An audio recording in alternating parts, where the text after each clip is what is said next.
Hi. So I got this idea for a video a couple of weeks ago. Um, I was thinking about, I was going to make plans with my dad's best friend.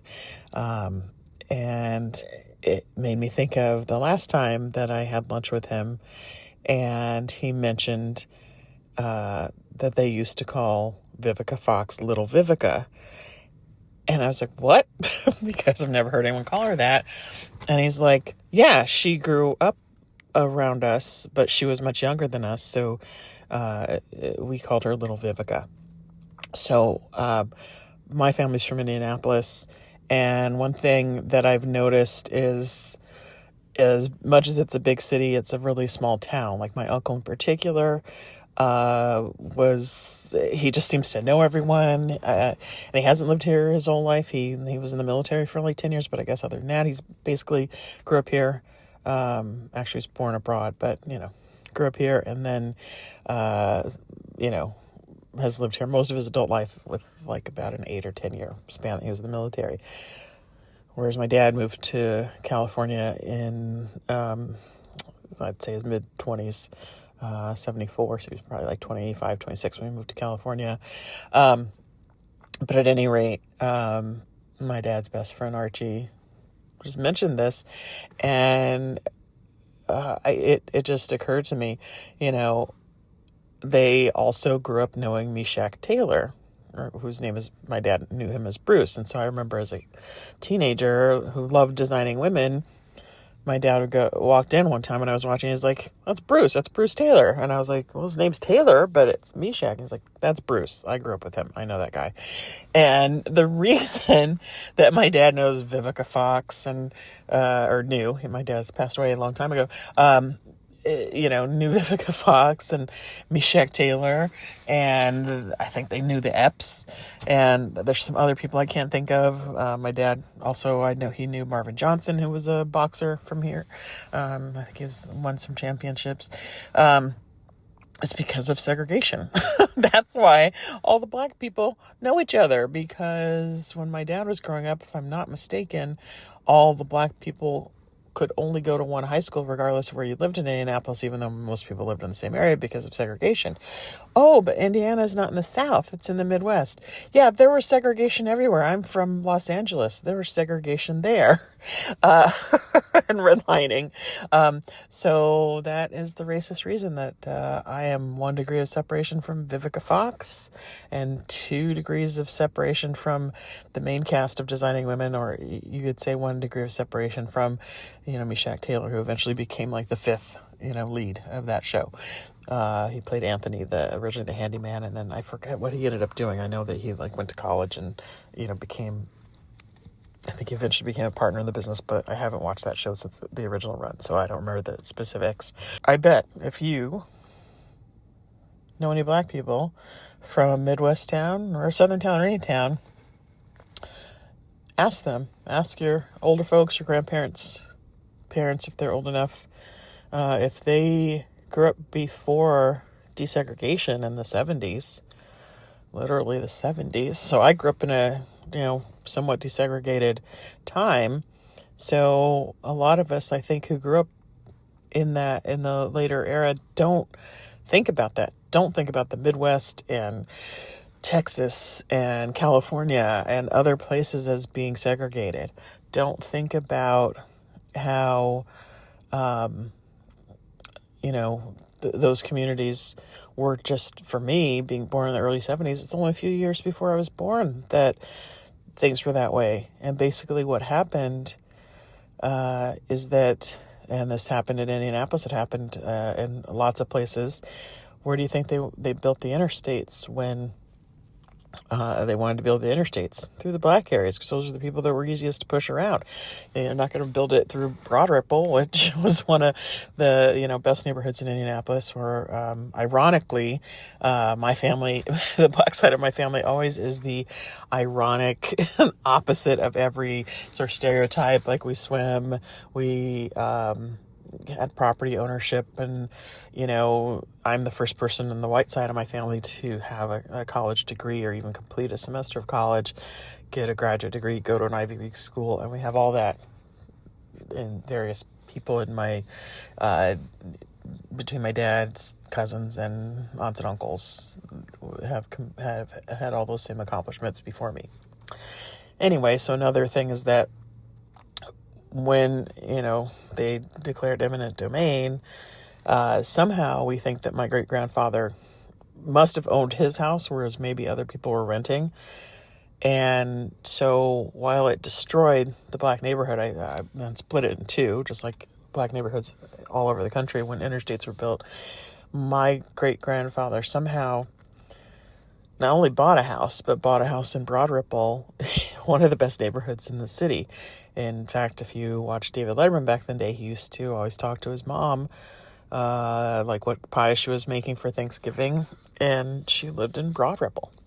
The family had that house until, I want to say about 5 years ago. It was a duplex. When I was growing up, my two aunts, Velma and Jeff Pearl, lived on each side of it. Yes, I have an Aunt Jeff and an Uncle Jeff, by the way. Got to introduce them at my dad's funeral. I was waiting for that day for many years.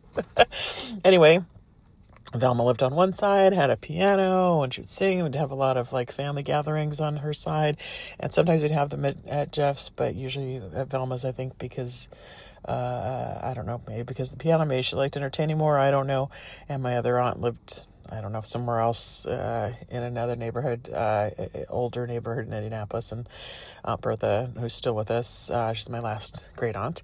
And, sometimes we'd have gatherings at their house. But that duplex, we had so many gatherings. I just have so many memories of going there. And then later, my grandma moved into Velma's side. When Velma's husband died, she bought a house across town. And so my grandma moved into one side of the duplex, and the side I think my great-grandparents had originally lived in.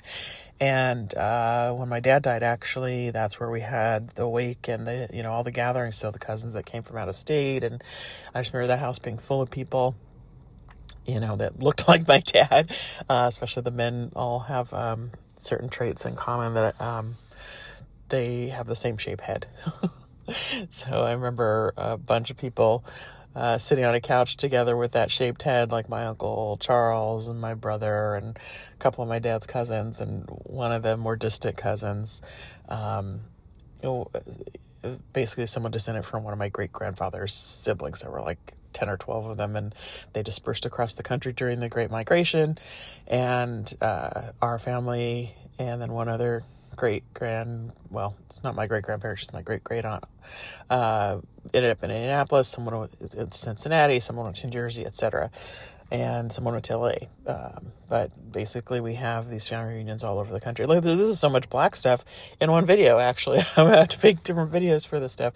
But anyway, so one of these cousins from one of my great-grandfather's siblings, I don't remember which city he's from, let's just say someone from Cincinnati, walks by and says, "Look at that Rogers head," because they all have that same head. It's so funny. Even my nephew has that head and has my dad's nose. Anyway, but, I just have so many memories of that house. I was really sad when they sold it because it just holds so many memories of being a kid. I would come for the summer in Indianapolis, and even though my grandma didn't live there until I was an adult, a lot of times I would spend a day with the two aunts. I'd go to one side for a few hours and go to the other one, or one day I stayed with Jeff and cooked with her or hung out with her, and another day I'd stay with Velma. So it's just kind of amazing that something that in general was so damaging to black people and black communities, my great-grandfather somehow ends up with a six bedroom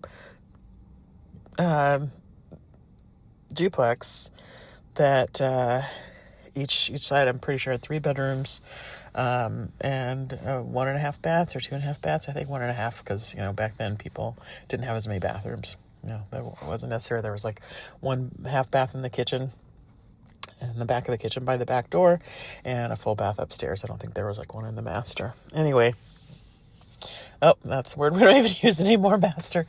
Anyway, and I know one of the last times I was here, I was talking to my dad's brother, my Uncle Tony, and he was talking about all the things my great-grandfather did for work. and he had a solid, like, regular day job. I want to say it was like something like at the electric company. I don't know what he did, but he had a job, all through the Depression, which a lot of white people didn't have. He just had some reason, he was a hard worker and also fortunate, right? Like, it's both, like, for Black people to have that kind of stability, especially back then, was unusual. And I remember Aunt Jeff, one day I popped in on her when I was in town, and she didn't know and surprised her. She was making gumbo or something like that, and so she had me join her for lunch, and she was saying, Daddy always, kept shoes on our feet all, when we were growing up. And they grew up during the Depression. So think of how, like, amazing that is when lots of people didn't have shoes during the Depression. That's hard for us to relate to now, when even people that are very poor often have cars and shoes and stuff, because public transportation is just gone to the wayside in this country, and you have to have a car to get to work.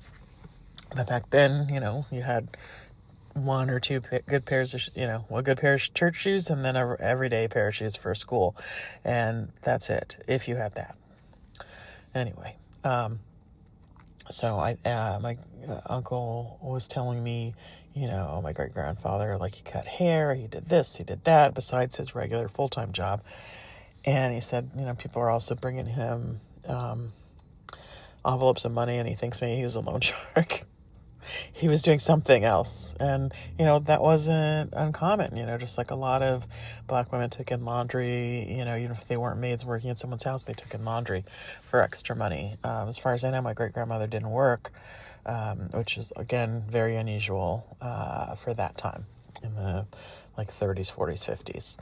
Anyway, I just wanted to make a quick video, although, none of mine are ever quick, to talk about that. And it just blows my mind that that's just not that long ago that the country was so segregated that in any, town or city you went to, all the Black people lived in the same place. And also they couldn't shop everywhere. So they, knew each other very well. So I bet if you're Black or have Black friends, or especially older people that grew up in the 40s, 50s, 60s, talk to them, ask them about this, because I bet you any famous person from their town, they knew, because everybody knew each other, because everyone lived in the same place. You didn't have,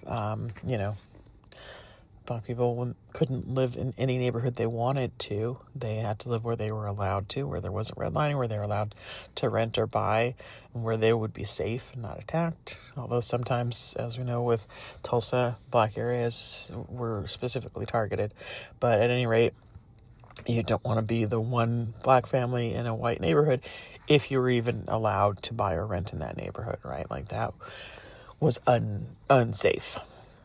Anyway. Just something that I've been thinking about the last few weeks. Take care and go hug a cat. I personally am appreciating the slightly cooler weather we've had. Actually, not slightly. It's been 15 or 20 degrees cooler, because the cats actually have been getting on me at night to nap and sleep and cuddle.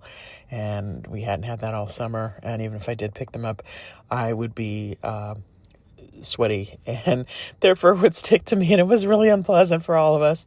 So I really appreciate this better weather. So I hope it's cool where you are and you can hug a cat.